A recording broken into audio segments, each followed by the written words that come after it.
En début de semaine, l'on dénombrait plus de 20 pays africains touchés par le coronavirus avec plus de 450 cas. Au Cameroun, la pandémie est déjà présente, une pandémie qui touche l'Afrique depuis la fin du mois de février.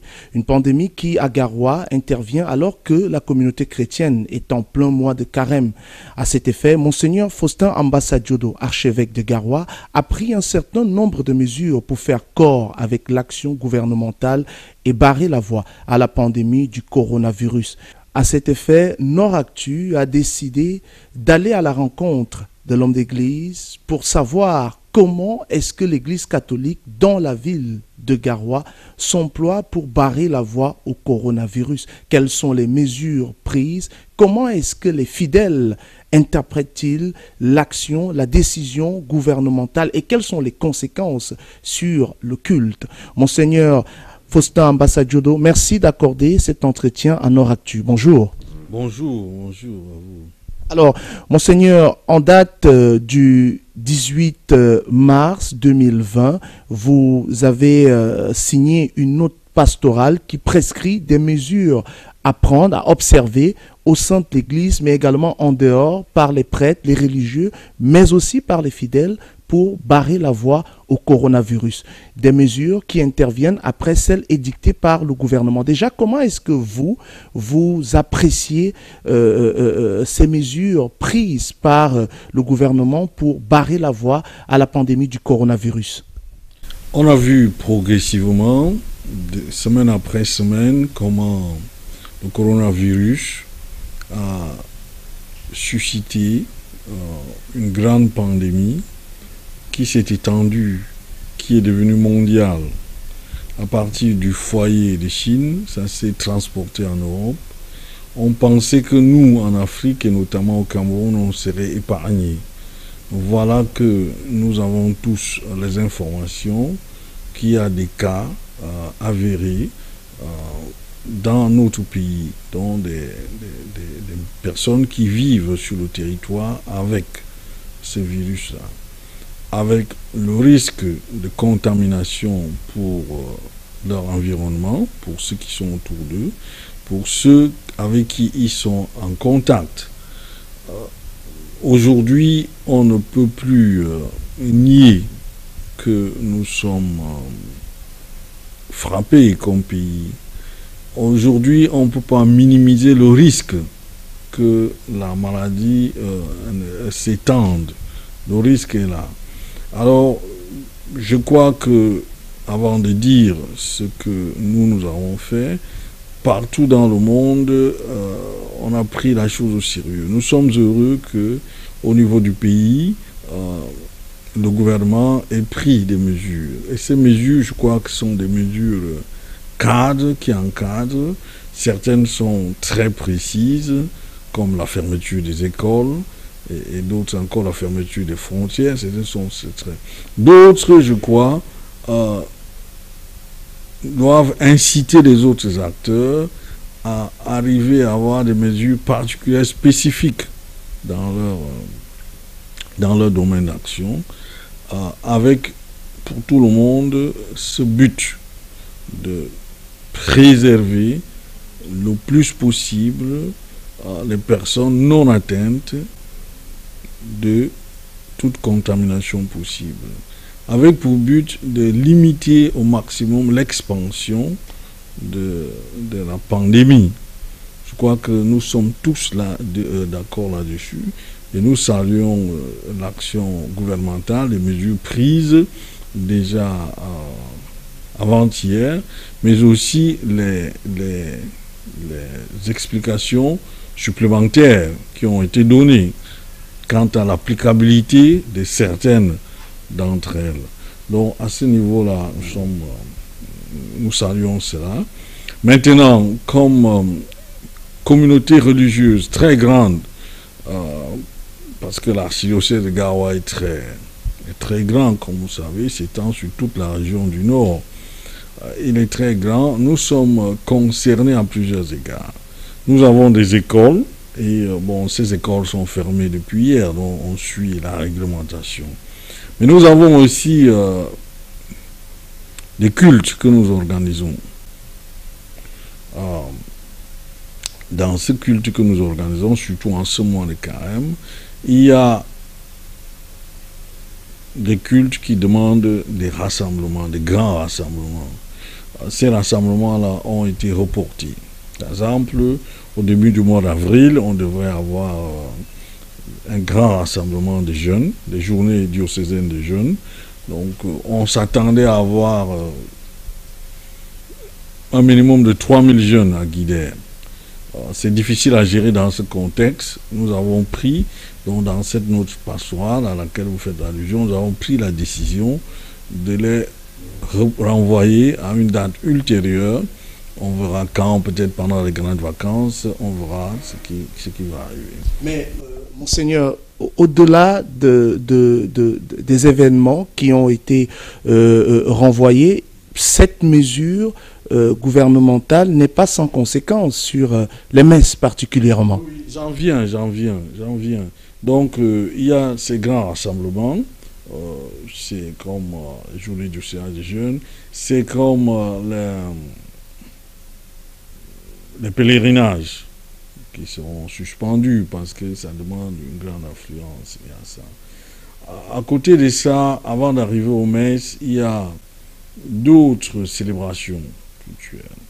Pendant le carême, chaque vendredi, on a le chemin de croix qui attire aussi les gens. À ce niveau-là, ce qu'on a demandé, même si ce n'est pas spécifié sur la note ici, c'est que le chemin de croix, n'exigeant pas la présence d'un prêtre, peut se célébrer même dans les communautés chrétiennes de base, pour que nous ayons peu de monde au niveau de la paroisse. Ça, c'est une disposition qu'on a prise. Maintenant, pour ce qui concerne les messes, et c'est ça une partie donc de ce qui est dans la note pastorale à laquelle vous faites allusion. Oui. Nous avons pris un certain nombre de dispositions. D'abord, nous avons cet avantage d'avoir des églises grandes. Et dans ces grandes églises, on peut s'aménager. Nous avons pensé que déjà, pour s'asseoir dans les églises, il faut laisser un espace assez suffisant entre les fidèles. Donc chacun doit avoir un espace appréciable entre son voisin et lui. Ça, c'est la première chose. Nous avons dit qu'il fallait éviter les contacts corporels. Ça veut donc dire que dans la messe, normalement, il y a cette partie de la messe d'échange de paix, où on se salue normalement. Nous avons dit que ce geste-là pouvait être suspendu. Donc on ne se donne pas la main pour la paix. Nous avons dit aussi que pour la communion des fidèles, vous savez que dans l'Église catholique, on peut communier soit sur la main, soit sur la langue. Alors nous avons dit que pour la communion des fidèles, il fallait communier uniquement sur la main. Donc le prêtre n'aura pas à poser l'hostie sur la langue du communiant. Nous avons dit aussi que aussi bien le prêtre qui célèbre, les prêtres concélébrants et toutes les autres personnes qui sont chargées de la distribution du corps du Christ, la communion, ils doivent se laver les mains au savon avant c'était ce service-là. Clairement, je crois que ça limite un peu. Dans le même esprit, nous pensons que on peut réduire un peu le nombre de membres des chorales. Parce que généralement, les chorales, c'est beaucoup de personnes. On peut réduire pour qu'on n'ait pas des personnes très, très rapprochées. Nous pensons que ces mesures-là sont dans le sens d'éviter la propagation du virus. Elles sont dans le sens de protéger, de se protéger et de protéger les autres. Voilà en fait les dispositions que nous avons prises. Mais au-delà de ça, nous savons que nous avons un Dieu. Nous sommes des croyants et nous devons prier pour que pas seulement nos familles, pas seulement notre pays, mais l'humanité soit préservée de cette pandémie. Donc, nous, on prie déjà et on entend aussi organiser des prières, des séances de prière, peut-être avec les responsables d'autres confessions religieuses, pour implorer le bon Dieu pour que cette situation ne dure pas longtemps et que les dégâts qui sont déjà graves soient tout de même limités. Monseigneur, vous avez également évoqué la possibilité d'organiser des messes, de multiplier des messes. Mais est-ce que vous en avez les moyens? Est-ce que ce n'est pas une logistique assez lourde au cas où, par exemple, la situation viendrait à s'empirer? Oui, c'est-à-dire qu'il y a des, comme j'ai dit dans cette note-là, ça concerne surtout les paroisses de ville où on a généralement plusieurs prêtres disponibles et ceux qui ne sont pas en paroisse peuvent aller au secours pour que on ait un peu plus de célébration là où c'est possible pour éviter une grande affluence. Nous nous approchons des célébrations importantes, la célébration de la Pâque, et nous savons que tout chrétien normalement doit participer aux offices de Pâques. Donc, si nous avons, là où il y a peut-être 3 messes, si on en a 5 ou 6, je crois que ça permet à tout le monde d'accomplir ses devoirs religieux et en même temps d'éviter des grandes foules. C'est un peu qu'on a voulu dire. Je crois que c'est faisable dans les villes. Dans les villages, ce sera un peu plus difficile. Mais je sais aussi que dans les villages, les communautés ne sont pas très grandes. Généralement, c'est le prêtre qui va vers une communauté dans un village et c'est des communautés homogènes qui ne sont pas très grandes. C'est en ville qu'on peut avoir ce problème et je pense que avec le nombre de prêtres qu'on a, avec un peu plus de sacrifices, d'efforts, on peut arriver à ça. Monseigneur, vous parlez de la nécessité de faire corps avec l'action gouvernementale afin de barrer la voie au coronavirus. On constate qu'il y a certaines mesures qui suppriment certains gestes, certaines actions liturgiques. À ce niveau, peut-être un peu diversement apprécié. Est-ce que ça ne dénature pas un peu la messe en elle-même? Bon, d'abord, il y a la vie. La vie, c'est un don de Dieu. La vie, c'est un don de Dieu, un don qu'on doit apprécier à sa juste mesure, un don qu'on doit conserver le mieux possible. Et comme on dit, la vie n'a pas de prix. Maintenant, il ne suffit pas de vivre. On ne peut pas seulement vivre sans référence à l'auteur de la vie. Donc, c'est ça la dimension du culte. Les gestes que nous avons supprimés, je crois, sont des gestes qui n'affectent pas l'essentiel du culte. Par exemple, se donner la paix, c'est un geste qui correspond à notre culture, à notre anthropologie ici, à notre culture. Si vous allez ailleurs dans le monde, même dans les communautés catholiques, les gens se donnent la paix, mais en utilisant les usages de leur culture. Ce n'est pas nécessairement en se serrant la main, ce n'est pas nécessairement en se donnant une accolade. Bon, maintenant, après cette pandémie, je crois que les choses vont revenir à la normale. Les gestes aussi, c'est dans les églises, c'est le bénitier que nous avons. Donc on se signe avec le bénitier, mais nous pensons que ça, même si c'est important, on peut d'abord surseoir à ça. Encore que dans toutes nos églises, il n'y a pas toujours le bénitier, non? Donc je crois que les gestes que nous voulons supprimer n'affectent pas l'essentiel du culte, qui est pour le croyant d'abord de louer le Créateur, qui pour le croyant chrétien dans l'Eucharistie, c'est louer Dieu qui a envoyé son Fils, qui est mort pour nous, Et c'est se mettre ensemble comme Église. Ça, c'est très important aussi, le culte public. On doit se mettre ensemble comme famille de Dieu. Ça, c'est vrai. Et je dis donc que c'est bien qu'on se mette ensemble comme famille de Dieu, sans louer le Créateur, l'auteur de la vie, mais sans compromettre cette vie dont nous jugeons. Alors, Monseigneur, pour sortir de cet entretien, quel est le message que vous pouvez envoyer aux prêtres, aux religieux et aux fidèles catholiques? Vous voyez, dans une situation comme celle-ci, on est un peu dans la position, par exemple, comme d'un père de famille. Père de famille, il s'est toujours occupé de ses enfants. Et le jour où l'enfant dit, bon, papa, j'ai besoin d'un ballon, et le papa ne peut pas donner ce ballon-là, l'enfant oublie tout le bien que le papa lui a fait.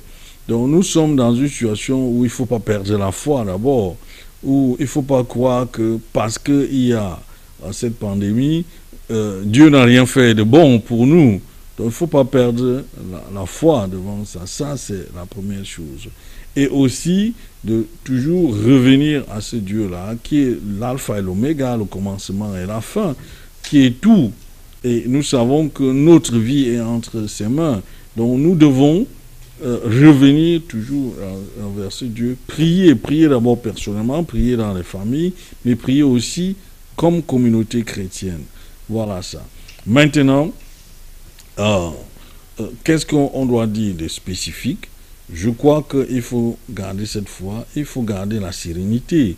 Il ne faut pas entrer dans une panique ou une psychose généralisée où on croit que toute personne autour de nous, c'est un malade qui va nous contaminer. Vous voyez, il faut prendre les mesures d'hygiène qui nous sont procurées, qui nous sont prodiguées par le personnel de santé.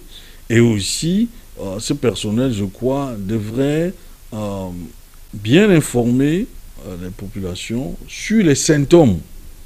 Parce que si on est informé sur les symptômes, alors on peut dire à nos fidèles, à toutes les autres personnes, d'être attentifs à l'apparition des symptômes. Quand on les voit dans un milieu ou dans une famille, qu'on se réfère au personnel médical, au centre de santé et autres, pour que ces personnes-là soient prises en charge. Parce que si on voit les symptômes et on ne réagit pas, normalement, la maladie peut se répandre malgré les mesures que l'on propose. Donc, disons, cette période de carême est importante parce qu'elle nous ramène vers Dieu. Nous devons prier beaucoup ce Dieu-là. Et c'est pour ça que le culte doit continuer. Le culte doit continuer. On doit prier ce Dieu-là parce que c'est lui qui est l'auteur de la vie et c'est lui qui nous protège. Donc, bon courage aux prêtres. Ça va leur demander un peu plus de travail. J'ai dit aussi bon courage à tous les fidèles, à toutes les autres personnes de bonne volonté que nous allions dans les célébrations de fin de carême, les célébrations de Pâques avec une foi solide. Ici s'achève donc cet entretien accordé par Monseigneur Faustin Ambassa Diodo, archevêque de Garoua. La ville de Garoua où la communauté chrétienne est en phase avec l'action gouvernementale qui vise à barrer la voie à la pandémie du coronavirus. Merci beaucoup Monseigneur. Messieurs, mesdames, vous savez ce qu'il vous reste à faire pour sauver des vies, pour sauver vos vies. Des gestes simples comme par exemple se laver les mains régulièrement avec du savon et de l'eau. Merci. Restez scotchés sur nos différentes plateformes. Noractu continuera à vous faire vivre le déploiement, l'application des mesures gouvernementales dans la ville de Garoua pour barrer la voie, bien évidemment, à la pandémie du coronavirus. En attendant, on est ensemble.